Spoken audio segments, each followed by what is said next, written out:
भारत के पूर्व प्रधानमंत्री मनमोहन सिंह अब हमारे बीच नहीं हैं, लेकिन मनमोहन सिंह से जुड़े कई ऐसे खुलासे अब हो रहे हैं सोशल मीडिया पे। उनसे जुड़े कई घोटाले सामने आए हैं। जब उन्होंने प्रधानमंत्री का कार्यकाल संभाल रखा था तो उस टाइम पे कितने घोटाले हुए थे, आइए जानते हैं। दरअसल लोकसभा चुनाव से पहले मोदी सरकार कांग्रेस पर तीखे हमले कर रही। संसद से लेकर चुनावी सभाओं में बीजेपी नेता कांग्रेस समेत पूरे विपक्ष को घेरते हुए नजर आए थे। बजट सत्र के शुरुआत से ही प्रधानमंत्री मोदी समेत कई केंद्रीय मंत्रियों ने कांग्रेस सरकार में हुए घोटालों का जिक्र किया। इस बीच केंद्रीय वित्त मंत्री निर्मला सीतारमण ने लोकसभा में मनमोहन सरकार के 10 पर श्वेत पत्र जारी किया। इस श्वेत पत्र में यूपीए सरकार के दौरान हुए आर्थिक कुप्रबंधन का जिक्र किया गया। श्वेत पत्र में मनमोहन सरकार के 10 साल के कार्यकाल में हुए 15 घोटालों को भी शामिल किया गया। दरअसल इस वित्तीय घोटाले में सरकार द्वारा निजी कंपनियों को कैप्टिव उपयोग के लिए कोयला ब्लॉकों के आवंटन में अनियमितताएं और भ्रष्टाचार शामिल था, जिससे कि सरकारी खजाने को 1.86 लाख करोड़ रुपए का अनुमति नुकसान हुआ, जैसे कि सीएजी द्वारा अनुमान लगाया गया। ये 2012 में सामने आया। सुप्रीम कोर्ट ने ऐसे 204 आवंटनों को रद्द कर दिया। 47 मामलों में न्यायालयों में अंतिम रिपोर्ट दायर की गई और 10 मामलों में अन्वेषण किया जा रहा है। 14 मामलों में आरोपियों को निचली अदालतों ने दोषी ठहराया था और शेष मामलों पर मुकदमा चल रहा था। राष्ट्रमंडल खेल घोटाला भी हुआ था। दरअसल कांग्रेस सरकार में दिल्ली में राष्ट्रमंडल खेलों का आयोजन हुआ था और इन खेलों में से संबंधित कई प्रोजेक्ट और योजना में व्यापक भ्रष्टाचार, कुप्रबंधन और वित्तीय अनियमितता से प्रभावित हुआ था, जिसमें कि 8 मामलों में आरोप पत्र दायर किए गए थे, जिन पर दिल्ली की अदालतों में मुकदमा चल रहा था। बताते चले इसी के साथ तीसरा था 2G टेलीकॉम घोटाला। 2G टेलीकॉम या स्पेक्ट्रम घोटाला में सरकार को 1.76 लाख करोड़ रुपए की संभावित राजस्व का नुकसान हुआ, जैसा कि सीएजी द्वारा अनुमान लगाया गया। 3G स्पेक्ट्रम के लिए भुगतान के कई दावों पर भ्रष्टाचार के मामले अपीलीय अदालत में हैं।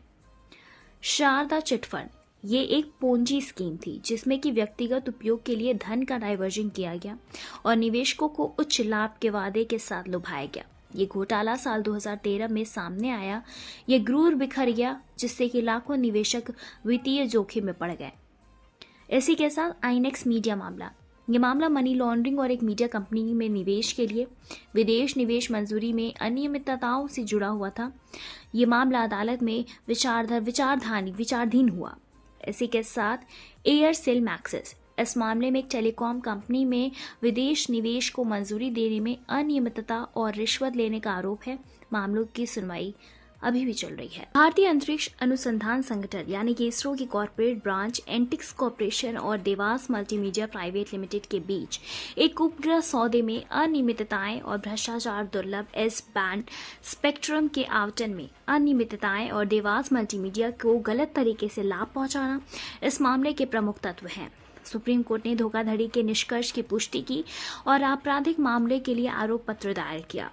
इस मामले में रेलवे के विभिन्न जोनों में ग्रुप डी में पदों की नियुक्ति के बदले भूमि या संपत्ति हस्तांतरण के रूप में आर्थिक लाभ प्राप्त करना शामिल है और इसकी जांच चल रही है।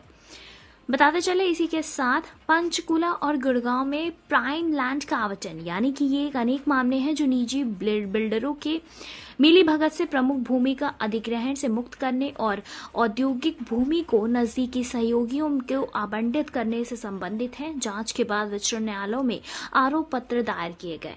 बताते चले जम्मू कश्मीर क्रिकेट एसोसिएशन ये मामला फर्जी बैंक खाते को खोलकर लगभग 44 करोड़ रुपए की हेराफेरी से जुड़ा है।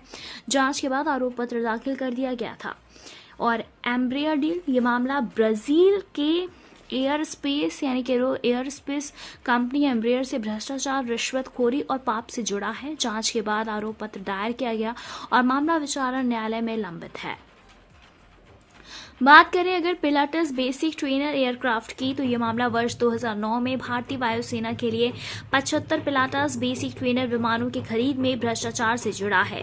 हॉक विमान खरीद अगर हम बात करें तो ये मामला Messrs Rolls Royce PLC UK से हॉक विमान की अधिप्राप्ति में वर्ष 2003 से वर्ष 2012 की अवधि के दौरान रक्षा मंत्रालय के अज्ञात अधिकारियों को रिश्वत देने से संबंधित है। मामले की जांच जारी है।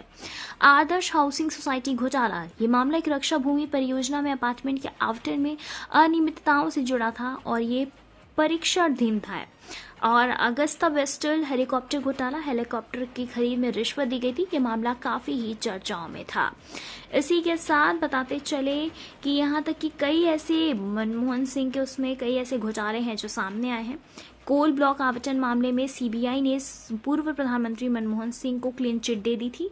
जांच एजेंसी ने विशेष अदालत से यह भी कहा था कि इस बात का कोई सबूत नहीं है जो प्रथम दृश्यता ये संकेत देते हैं कि वो नवीन जिंदल समूह की कंपनियों को कोयला ब्लॉक के आवंटन का किसी साजिश का हिस्सा थे। इसी के साथ बताते चले कि झारखंड के पूर्व मुख्यमंत्री मधु कोड़ा की याचिका पर दलील देते हुए विशेष लोक अभियोग आर.एस. चीमा ने अदालत से ये भी कहा था कि आवेदन में दम नहीं है और कोड़ा ने सिंह और 2 अन्य को कोयला घोटालों मामलों में अतिरिक्त आरोपी के तौर पर तलब करने की मांग की थी। इसी के साथ चीमा ने विशेष सीबीआई न्यायाधीश भरत पराशर से कहा था कि मामले के रिकॉर्ड प्रथम दृष्टता भी संकेत नहीं देते और इसी के साथ ही तत्कालीन प्रधानमंत्री जो थे उस वक्त कोयला मंत्री भी थे और उनका किसी भी तरीके से किसी आरोपी के साथ साठगांठ था और इस बात को दर्शाने के लिए कोई सबूत नहीं है कि समूची प्रक्रिया में उन्होंने यांत्रिक तरीके से काम किया। चीमा ने आगे ये भी कहा था मौजूदा आवेदन आरोपी व्यक्ति की तरफ से मौजूदा मुकदमे को न सिर्फ विलंबित करने बल्कि अदालत का ध्यान मामले में दूसरी ओर भटकाने की भी युक्ति है। अभियोजक ने यह भी कहा कि मामले में सीबीआई ने व्यापक और पूरी जांच की और अदालत ने कोड़ा समेत 15 आरोपियों को तलब करने में कोई गलती नहीं पाई। उनके खिलाफ आरोप पत्र दायर किया गया था। जज चीमा ने आगे ये भी कहा था कि रिकॉर्ड प्रथम दृश्यता मामले में तत्कालीन प्रधानमंत्री के आरोपी के तौर पर तलब करने के लिए कुछ भी नहीं दर्शाते। साक्ष्य कोयला ब्लॉक आवंटन में तत्कालीन प्रधानमंत्री की तरफ से कोई संगठन नहीं दर्शाते हैं। उन्होंने आगे ये भी कहा कि आवेदन में कोई दम नहीं है, मामले में जांच व्यापक और सभी दृष्टि से पूरी है। हम मामले में अब अतिरिक्त आरोपी को तलब करने के कोई कारण नहीं पाते हैं। चीमा ने आगे ये भी कहा था कि उस वक्त जब मनमोहन सिंह कोयला मंत्री भी थे तब भी प्रत्येक कोयला ब्लॉक का आवंटन आखिरकार उनके आदेश से किया जाता था और आरोपी नहीं कह सकता कि सिर्फ इसीलिए कि उसने अंतिम मंजूरी दी थी उन्हें आरोपी बनाया जाना चाहिए। उन्होंने आगे ये भी कहा कि सीबीआई के मामले में के मुताबिक झारखंड में सरकारी तंत्र ने अन्य आरोपियों के साथ साठगांठ किया था ताकि इस बात को सुनिश्चित किया जा सके कि कोयला ब्लॉक जिंदल समूह की कंपनियों को आवंटित हो और ये कहना सही नहीं होगा कि राज्य में जो कुछ भी हुआ मनमोहन सिंह को उसकी जानकारी थी। अदालत ने दलीलों को सुनने के बाद कोड़ा के आवेदन पर 16 अक्टूबर तक अपना आदेश सुरक्षित रख लिया। बताते चले इसी के साथ ही मनमोहन सिंह से जुड़े कई ऐसे घोटाले थे जो सामने आए हैं अब उनके निधन के बाद और ऐसे तमाम तरह की चीज़ें हैं जो अब सामने आई हैं उनके निधन होने के बाद। मनमोहन सिंह को लेके तमाम तरह के सवाल उठे हैं, तमाम तरह के उनके घोटालों के बारे में अब जाके उनकी चीज़ें सामने आई हैं। फिलहाल इस पे आपकी क्या कुछ राय है आप हमें कमेंट के जरिए ज़रूर बताएं। ऐसी तमाम लेटेस्ट खबरों को जानने के लिए जुड़े रहे हमारे साथ और देखते रहे नेक्स्ट सन लाइव।